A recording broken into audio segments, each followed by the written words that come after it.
Hey guys, it's Mike Lowe with Homebridge Financial, and I've got Barry Habib back with us again. So Barry, thank you so much for coming on again, giving us another market update like you did last time, and we appreciate it big time. So thank you. For everybody that doesn't know who Barry Habib is, he is a three-time Crystal Ball Award winner for being the most accurate real estate forecaster in the United States. That's out of more than 150 top economists in the US. So highly credentialed to be talking about what he's talking about. And he's won that Crystal Ball Award 3 times. Nobody's ever won it twice. So Barry, thanks again. We appreciate it big time. And go ahead and give us another market update. What you got going on? Well, one of the things that people are concerned about right now, Mike, thank you, is the housing market. Is there a bubble? And in any situation, when you want to take a look at price, if price is going to go up, is price going to go down? It really depends on the supply and demand equation. If there's more demand than there is supply, prices tend to go higher. If there's a lot more supply than there's demand out there, well, prices go lower because sellers are competing for fewer buyers. But as I mentioned, when you have a lot of buyers and fewer sellers, prices tend to go up. Now, in the housing market, the way we take a look at supply and demand is on the demand side, it comes from household formations. And household formations, let's examine that. It means that someone will now be occupying a resident without vacating one that can be put up for anyone to move into. So here's an example. If a couple's living together under one roof, well, if they split up, now they need 2 roofs over their head instead of 1. So they're not putting one on the marketplace, they're just occupying an additional one. That's a household formation. If a person is living with their parents and they move out of their parents' house, so no home put on the market, and occupy a new place, turn the electric on, that's a household formation. So when you look at that, that's your demand side. The supply side comes from builders. It's not somebody selling their home, because if somebody sells their home and they need to purchase another home, well, that's neutral, right? You're letting one go for inventory, but you're also going to be needing to take one up. So when we take a look at inventory, it comes from builders putting new homes on the market. It's a few things, though. Every year, about 100,000 homes get destroyed or retired because of aging, or rebuilt, reconstructed. That has to be considered as well. So let's take a look at some slides here. And I think that what this will do is it'll help give us a clearer picture on what supply and demand looks like. So what you're taking a look at here is you're taking a look at household formations for the past decade in the United States, actually for the past 2 decades in the United States. And what you'll notice is currently we are at 1.42 million units a year in demand from household formations. Now, if you take a look and compare this level, you could see that there was a lot of noise because of what we had seen in COVID. Big move up in formations, then the down makeup period that corresponds to it. But the levels that we're at right now correspond pretty well to pre-COVID levels. You could see pretty good compared to 2019, around the same levels. Here was a little higher, here was a little lower. Look at 2018, we're higher than 2018, 17, 16, 15. For most of where we are today, we're at a pretty good level of household formations. So therefore, that demand is not abnormal at the present time, but it's pretty strong. So how are we going to find homes for these 1.4 million households that are being formed right now? Well, that comes from builders. And when builders put up homes, we don't just go by housing starts, because that's a shovel in the ground. You can't move into it. We look at completed homes, and there's 1.45 million homes completed. So pretty close to being in balance. But when you take a look at about the amount of homes that get destroyed annually, you have about 1.35 million. You need about 1.4 million. So we're still at a deficit. So we're not overbuilding right now. That deficit of 50,000 homes is in addition to the shortage that's out there. So the housing market supply remains quite tight. Now, when you take a look at inventory on the market currently, this is something that's very interesting, and we have to dig deep, because there's about 1.16 million homes in inventory right now. And that's what people say. They say, okay, well, if you take that divided by the pace of sales, there's about 2.2 months supply. That's a really low number. But this isn't the right way to look at this, because what's counted in this number of 1.16 million homes in inventory is, get this, Mike, it includes those under contract. Now, as you know, I can't say, my realtor's not going to take me out to say, oh, look, I want to show you this home. It's closing next week. They already got their mortgage. They're ready to go. No, that's not a home for sale.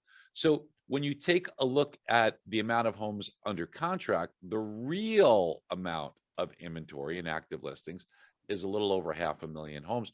And that is less than 1 month's supply of homes. And that's why you're seeing, according to the National Association of Realtors, 88% of homes are selling within 30 days. If your home's not selling within 30 days, you probably have it priced unreasonably high. In addition to that, contracts are happening 16 days on average after the home is listing. So listing to contract, 16 days. So the market is still really active. Now, when you take a look at some perspective on this, and you go back, let's go back to 2016, you could see active listings. Here's where we are right now. Very, very low by comparison. And notice that there's these waves every year. I know we have a little bit of distortion because of COVID, but every year you get these waves. You see this run up in inventory, and people are saying, oh, a lot more inventory coming on the market. Yes, it is true that inventory is building, but under normal circumstances, it happens every year. Why does it happen every year towards the spring season? It's not because the weather's warmer, there's flowers in bloom. That's not because of that. It's because if you can remember when you were a kid, in the middle of the school year, if someone moved into the area and their child came into class in the middle of the school year, it's a little bit difficult on them because kids can be a little tough. And what parents want is they want their child to start a new school at the beginning of the school year so they can assimilate better. So because of that, you have to have closed on that purchase of that new home and moved into it sometime by late summer or midsummer, which means you had to have contemplated putting your home on the market up for sale late spring, early summer. And that's why every year there's inventory build late spring, early summer. It's because the parents want their kids to be in school at the beginning of the school year, either in late August, early September. So this is a perfectly normal move up that you could see in inventory build. But under more normal circumstances, 25% of homes that are in inventory are under contract. Today, 55% are under contract. So what I'm trying to say here, Mike, is that this housing market is still showing a lot of strength, appreciation from May of 21 to May of 2022. And in May of 2022, you already saw a lot of the interest rate move higher. It's 20% year over year. In May of 2022 alone, home values were up 1.8% just in that month. So we are still looking at a marketplace that is very strong. Do we expect it to weaken? Of course we do, but we do not see prices going down. There's just still too much demand and not enough supply. Another factor to consider is vacancies. And vacancies are at an all-time low. When the market was in trouble, vacancies were high. And think about this. If you're purchasing a home and you've moved into the new home, but you still haven't sold your own home, you're carrying 2 mortgages, 2 sets of taxes, insurance, maintenance, electric. You got to still maintain the property and make it look good. So if someone comes in with a lower offer for you, you're a lot more likely to justify it in your mind and say, look, it's costing me $5,000 or $6,000 a month anyway. If somebody offers me 15 or 20,000 less, I'll just take it just to get out of this thing.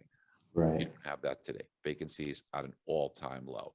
And that's part of the facts that are out there, Mike, that it's important always to look at the facts, because the media will fearmonger. People say, oh, home prices went up, so they got to come crashing down. No, you have to look at what drives the market.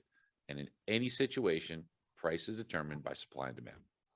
Right. No, and I like that chart. You had one in another video I had seen of yours, which very similar to the one you just showed, but it's the most consistent chart where these seasons kind of, play a part in people moving. And it's the most consistent chart I've ever seen. It's every year at the same time, inventory starts to increase, which is what's happening now. But like you said, a lot of people just a longer time frame on that, Mike, to show that, we just took like 6 years, but if you go back 15 years, it's the same exact thing where you get that spring. That's why it's called the spring home shopping season or spring home buying season. That's because people need to sell their homes late spring, early summer, so that they could be moved in by midsummer, late summer, so that their kid could start school in late August, early September, whenever the school year starts for them. Sounds good. Well, Barry, thank you so much. Always appreciate you coming on here and helping us out. And you always got the best information and the most accurate information. So Appreciate it big time. And yeah, look forward to talking to you soon again. Absolutely. Thanks for all you do, buddy. Thank you, Barry. So guys, next video that Barry and I plan on doing here in the near future is going to be about recession, possible recession. What's that look like for the housing market, and what's that look like for interest rates? So I think there's been a lot of confusion about that because people tend to just automatically think about 2008, which the housing bubble caused the recession. Historically, housing has done good in recessions, and so have interest rates. They've come way down. So I'd love to get Barry's take on that. He talks about it quite a bit, and so I really want to have him on here soon again. And he's going to talk a little bit about recession and what that means for us in our world. So talk to you guys soon. Have a great rest of the day. Thanks so much for watching.